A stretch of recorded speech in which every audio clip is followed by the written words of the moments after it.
다른 2020 편입니다. 저희 승무원들은 여러분이 편안하고 안전하게 여행하실 수 있도록 최선을 다하겠습니다. 손님, 잠시 항공권 볼 수 있을까요? 감사합니다. 이건 말로만 듣던 골든 티켓?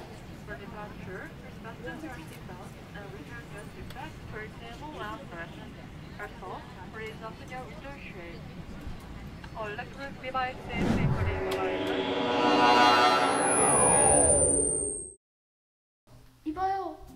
눈 좀 떠봐요. 괜찮아요? 이봐요, 젊은 총각. 살구나. 감 떨어지는 줄 알았네. 그런데 여기 지역 사람이 아닌 것 같은데 혹시 어디서 오셨어요? 여기 어디야? 야, 여기 어디야? 야, 여기 GPS 터진다. 여기 이스라엘인데? 이스라엘? 어떻게 비행기에서 내린 거지? 아, 진짜. 아까 그 남자. 그 남자 대체 뭐야? 이거. 아들 뭐시오? 한 방에 행복해지서 보물이 떼서 왔는데. 보물 어디 있는겨? 매 진짜 열받는구먼. 야, 고집부릉이요. 말도 안 통하는 이스라엘에서 무슨 보물이야. 그때 뭐하니? 나 그냥 갈래. 야, 이거 나! 디스플레이 여행객이시군요. 너무 실망하지 마세요. 여러분은 이 여정을 통해서 세상에서 가장 값진 보물을 얻게 되실 거예요. 우선 쿰란으로 제가 안내해드리죠.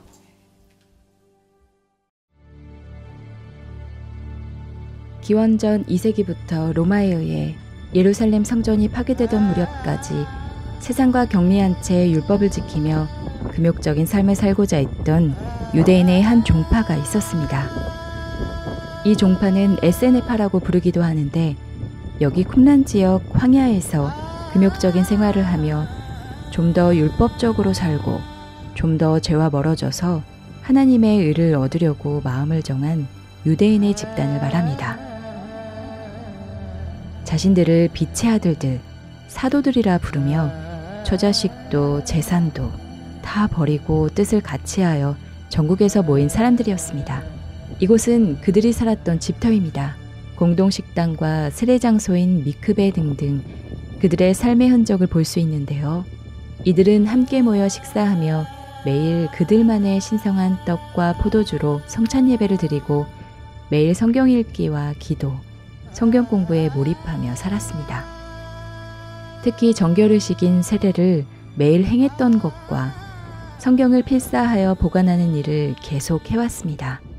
로마에 침입이 있고 모두 죽임당할 것을 짐작한 이들은 가장 소중한 조상들의 유산인 성경을 지키기 위해 모두 성경의 사본, 고대의 두루마리를 큰 항아리에 넣어 이곳 쿰란 지역 동굴들 곳곳에 숨겨두었습니다. 이후 1947년의 어느 날 베두인 목동이 잃어버린 양을 찾다가 혹시나 하는 마음에 동굴 안으로 돌멩이를 던졌는데 쨍그랑 하고 항아리 깨지는 소리가 나면서 이들이 감추어 두었던 고대의 두루마리 성경들이 2000년 만에 세상으로 나오게 됩니다. 이것이 바로 그 유명한 성경사의 사본들입니다.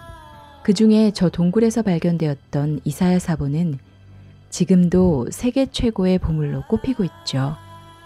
베두인 목동은 그 두루마리 성경의 가치를 몰라 골동품 상의 싼 값으로 팔아버리고 중고 사냥총을 사게 됩니다. 사의 사본들은 이스라엘 국립박물관에 소장되어 있습니다. 무엇보다 이 에세네파가 예수님이 사시던 동시대에 있었다는 것이 너무 마음을 안타깝게 합니다. 여러분, 이 빛의 아들들이 하나님 앞에 율법을 지켜서 하나님의 의를 얻기 위하여 이곳에 모였습니다.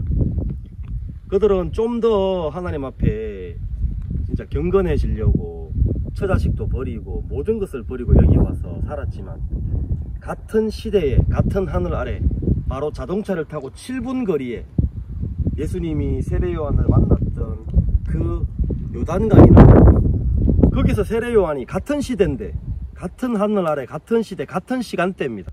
같이 공존하고 살았습니다. 세례요한이 보라 세상 죄를 지고 가는 하나님의 어린 양이로다라고 외치고 있었고 예수님께서 모든 의를 이루는 것이 합당하다고 말씀하고 있었던 그 시대에 예수님과 세례요한과 전혀 상관없이 정말 하나님의 메시아, 하나님의 아들과 전혀 상관없이 자기들끼리 모여서 경건하게 자기들끼리 모여서 하나님의 의를 얻기 위하여 금욕하며 정말 자기를 꺾어가면서 살았던 사람들의 이 모임이 여기 있었습니다. 이들을 보고 빛의 아들들이라고 그랬습니다. 스스로도 빛의 아들들이라고 그랬고 또 유대인들이 이들을 보고 야 우리도 저렇게 살아야 되는데 우리 저렇게 못 사는구나 하면서 이 사람들을 볼 때마다 부러워하고 이 사람들을 볼 때마다 양심 찔려하고 그랬습니다. 그러나 예수님은 그 빛의 아들들에 대해서 말씀하시기를 누가복음 16장에 이 세대의 아들들이 자기 시대에 있어서는 빛의 아들들보다 더 지혜로움이니라 하시면서 이 빛의 아들들처럼 스스로 자기를 정결케 하고 스스로 자기를 깨끗하게 하려고 노력하고 애쓰는 것보다도 더 중요한 것이 바로 이 불의한 청지기가 자신의 무익함을 깨닫고 마음을 바꾼 것처럼 마음을 바꾸는 것이 훨씬 지혜롭다라고 지금 예수님이 말씀하고 계시는 거죠. 여러분, 자기가 의로워지려고 자기 노력으로 자기가 하나님의 의를 얻으려고 노력하는 그 행위보다 마음을 버리고 자기 생각을 버리고 자기의 마음을 바꾸는 것이 훨씬 하나님 앞에 지혜롭다고 지금 예수님이 말씀하고 계십니다. 예수님과 세례요한과 같은 시대에 살고 있었던 이 빛의 아들들이 예수님과 세례요한하고 전혀 상관없이 자기들끼리 모여서 정말 하나님의 의를 얻기 위해 노력하며 살았던 이 어리석은 삶들을 우리가 지금 보고 있는 겁니다. 예수님은 그렇게 하는 것보다 불의한 청지기처럼 마음을 바꾸는 것이 훨씬 지혜롭다라고 말씀하고 계시는 거죠. 우와, 콩란이 이런 곳이었구나. 신기하다. 야, 감탄만 하지 말고 좀 찾아봐. 도대체 어디 있는 거야? 동굴 안은 맞는데 바닥이 아니라 항아리 안에 있어. 성경이 나왔다고 했어. 어쩌면 우리가 찾는 보물도 거기에 있을 수도 있어. 야, 저기 항아리 앞에 누가 있다. 빨리 가보자. 빨리.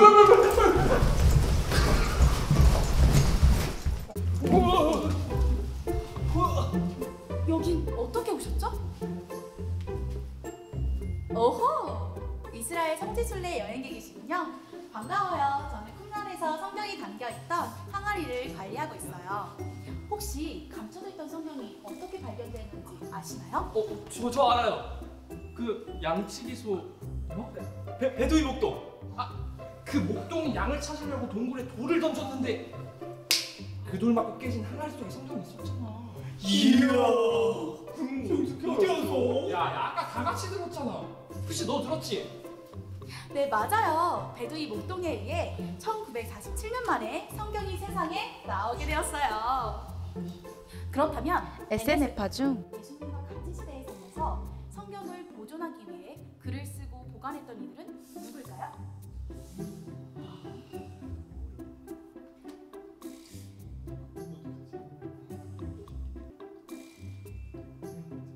눈부셔.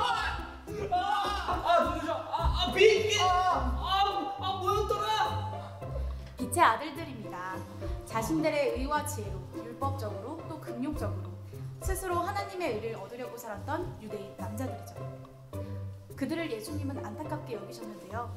그건 스스로 의와 지혜를 얻으려고 한 것이었어요. 불의한 청지기처럼 마음을 바꾸는 것이 훨씬 지혜롭다고 성경에 이야기하고 있어요. 그렇구나. 스스로 의와 지혜를 얻을 수 없구나. 맞아요. 바로 그거예요. 그럼 바로 다음 장소를 알려드릴게요. 베들레헴으로 가시면 더 재밌는 곳을 만나게 될 거예요. 베들레헴?